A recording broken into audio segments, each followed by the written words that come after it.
অন্তর্বর্তী সরকার বগুড়া বিমানবন্দরের প্রথম ধাপের কাজ শেষ করেছে। ১০ কোটি টাকা বরাদ্দ দিয়ে বগুড়া বিমানবন্দরের চেহারা এখন সম্পূর্ণ বদলে গেছে। যে রানওয়েতে একসময় ঘাস আর ফাটল ধরেছিল, সেখানে এখন শোভা পাচ্ছে ঝকঝকে নতুন কার্পেটিং।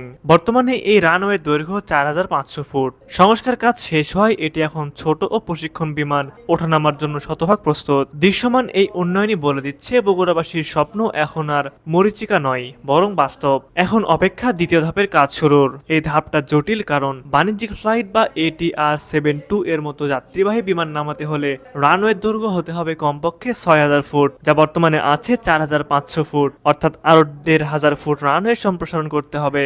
এখানেই মূল চ্যালেঞ্জ, জমি অধিগ্রহণ ও বড় অঙ্কের বাজেট। রানওয়ে বড় করতে হলে বিমানবন্দরের পশ্চিম ও উত্তর দিকে জমি অধিগ্রহণ করা জরুরি। দ্বিতীয় ধাপের এই কাজটুকু শেষ হলেই বগুড়া বিমানবন্দর অভ্যন্তরীণ রুটে ফ্লাইট পরিচালনার জন্য পুরোপুরি রেডি হবে। সিভিল এভিয়েশন আশা করছে ২০২৬ সালের মধ্যে এই চ্যালেঞ্জ মোকাবিলা করে ঢাকা বগুড়া রুটে ডানা মেলবে যাত্রীবাহী বিমান। শুধু বিমানবন্দর নয়, এই এয়ারফিল্ডে তৈরি হবে সামরিক ড্রোন কারখানা, যেখানে তৈরি হবে উন্নত মানের ড্রোন। বগুড়াকে ভবিষ্যতে বিমান বাহিনীর একটি গুরুত্বপূর্ণ কৌশলগত কেন্দ্র হিসেবে গড়ে তোলার ও পরিকল্পনা নেওয়া হয়েছে। এই পরিকল্পনার অংশ হিসেবে বগুড়া বিমান ঘাঁটির অবকাঠামোগত উন্নয়ন এবং একই সঙ্গে UAV উৎপাদন সক্ষমতা তৈরি করা হবে, যা মূলত সামরিক অভিযানে ব্যবহৃত হবে।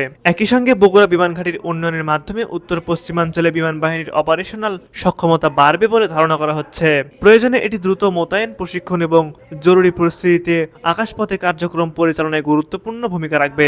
সব মিলিয়ে বগুড়ায় বিমান ঘাঁটি ও কৌশলগত UAV কারখানা নির্মাণের এই ঘোষণা বাংলাদেশের প্রতিরক্ষা সক্ষমতা একটি বড় ও যুগান্তকারী অগ্রগতি হিসেবে বিবেচিত হচ্ছে।